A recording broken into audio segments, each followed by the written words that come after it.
Now into the guts of this microeconomics thing. Starting with very important concept, perfect competition, which really isn't perfect, and it's not competition. Some people, me included, refer to it as competitive markets, not perfect competition, because that makes some more sense, but tradition is we call this perfect competition. Some people call it pure competition. Take your choice, but it's not perfect.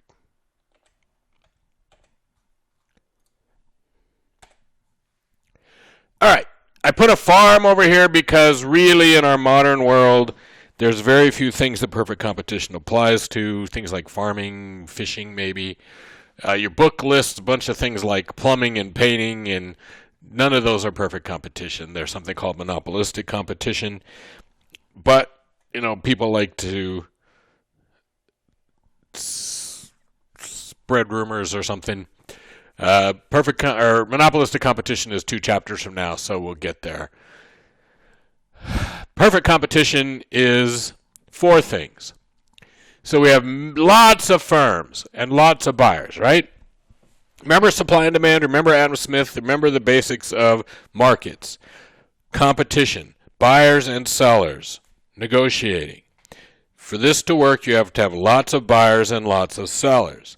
This should be a hint to you that really perfect competition is a fancied up version of supply and demand. It's just supply and demand. It's businesses that are stuck in this supply and demand world and don't really have any control over anything that happens. All right? So we have lots and lots of firms that are selling absolutely identical products.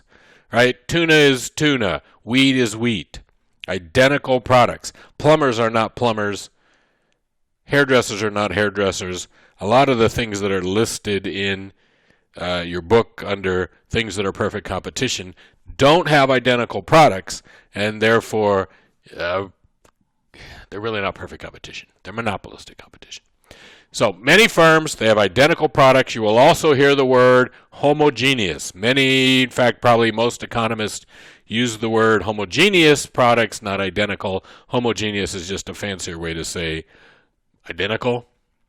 So we have many firms selling identical products to many buyers. Lots of firms, lots of buyers, identical products. There are no restrictions on entry. So anybody can just start one of these businesses up. Okay? And again, things like plumbing and painting that doesn't apply to because you need to get a license and get training and right? But you can be, if you build it, he will come.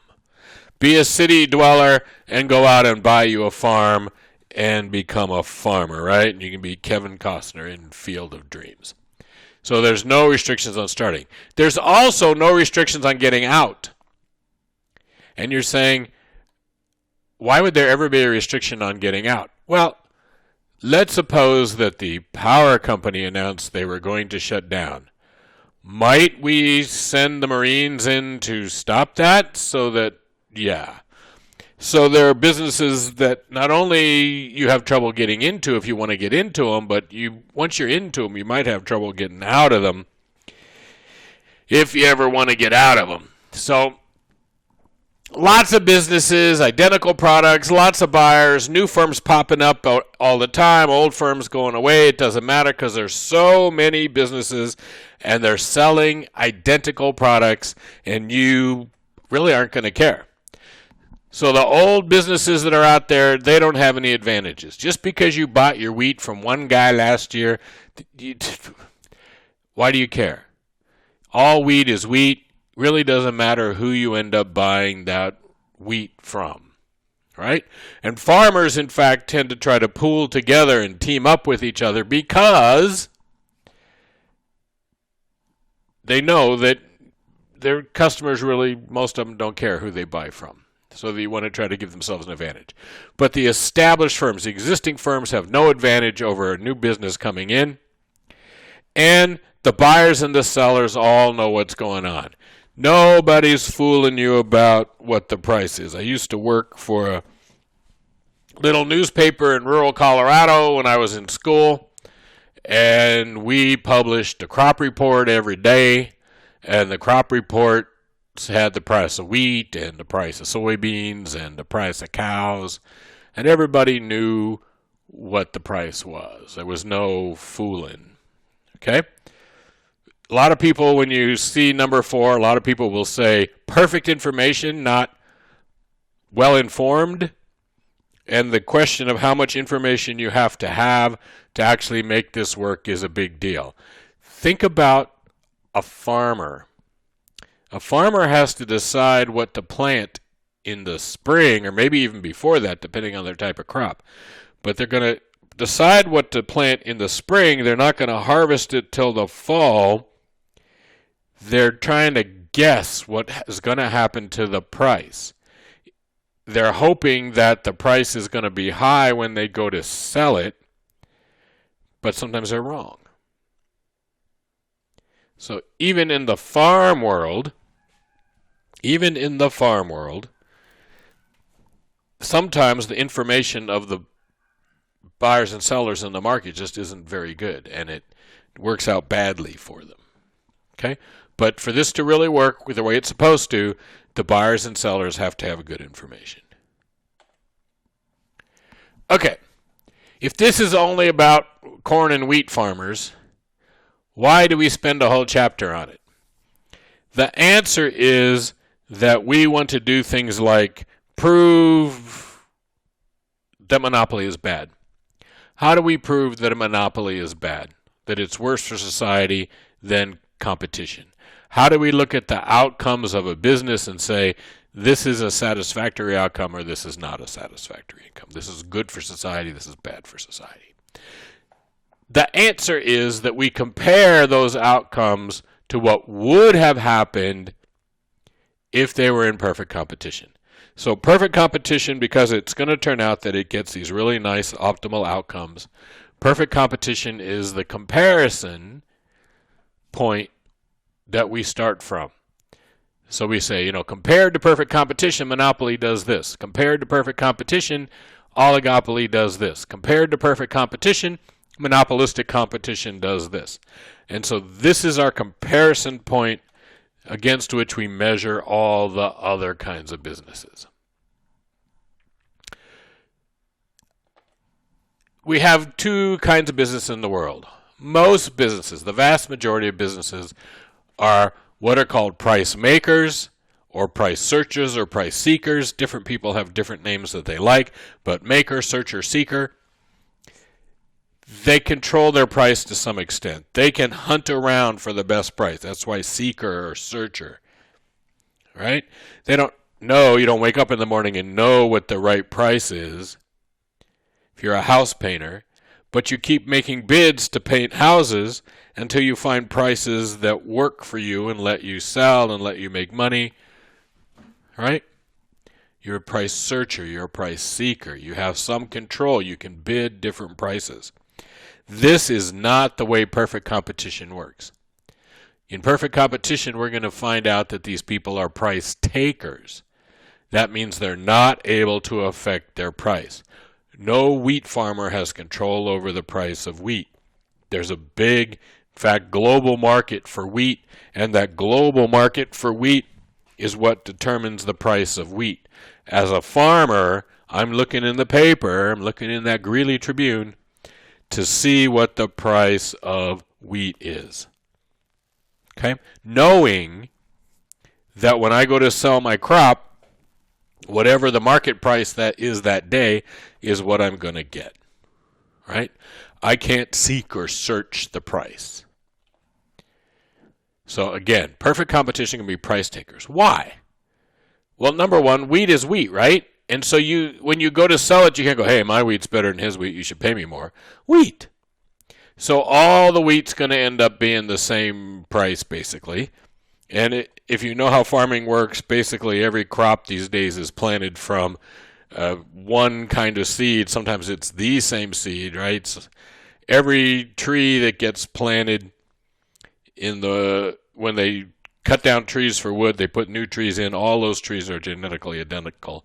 Every banana plant in the world is basically genetically identical. They're exactly the same, right? And there's lots and lots and lots and lots of them. So if you've got 50 people to choose from and their products are exactly the same, what reason would you have to pay more for one person's crop than another, right? You wouldn't. So in this world, everybody's a price taker. They're stuck with the market price. So let's draw a graph. This is what makes economists excited, is they get to draw a graph, right? You can tell economists because they have graph tattoos. So supply and demand, right? We have a market for wheat. Downward sloping demand curve, upward sloping supply curve, crosses at that equilibrium point. We have an equilibrium price of wheat and an equilibrium quantity of wheat. It's really pretty simple. Now, though, what we know is that this supply and demand represents thousands and thousands and thousands of farmers, right? It's not a farmer that's trying to sell wheat. It's thousands and thousands and thousands of farmers. Thousands and thousands, right? So what's that mean? How does one farmer see things? Well, this is how one farmer sees things. They don't see that big whole supply and demand apparatus. They see a price. They are a price taker. So it's as if that demand curve is just a flat line at the equilibrium price. They don't have any control, right? That is the price. All firms, there's supply and demand and things are moving around. One firm, there is a price, and that price is set. So you have essentially a flat little demand curve that represents what the individual farmer sees of the market. Does that make sense? Together, there's a whole supply and demand. But for me, I see it as there's a price. And because there's a price, it's a flat line. All right. We remember back that revenue is price times quantity. Yes, do we remember that? So if we go back to the graph, in fact, go back to this graph, price times quantity is revenue. Here's price. Here's quantity. There's really a rectangle here, yes? The area of a rectangle is length times width. Well, the length is price and the width is quantity. So this box, this rectangle, is the revenue of all of the wheat farmers put together. Okay? P times Q, price times quantity. All right, so total revenue is price times quantity. Marginal revenue is the revenue I get from selling one more. Whenever that word marginal shows up, it's always about one more. So marginal revenue is the additional revenue I get from selling one more of something. In this world, it's just going to be the price. Price and marginal revenue are the same thing. Yes? Because this graph says that me as one little farmer in this big world of wheat, I can sell all the wheat I want, all the wheat I grow at the same price. I never have to have a sale. I never have to do something to get people to buy my wheat. I can just sell it at the market price. So the market price is equal to marginal revenue for the competitive firm. Good, yes? All right. Now, we can, therefore, if we get really bored, split that graph we just did in half, and in the middle between the two parts, we can put a revenue curve. And the revenue is a straight line because the slope of total revenue is marginal revenue. Right? The slope of total revenue is marginal revenue. And in this case, because price and marginal revenue are the same thing and the price is constant, that total revenue line is just a straight line. Whatever quantity I have, I multiply times the price. That gives me the total revenue. Exciting?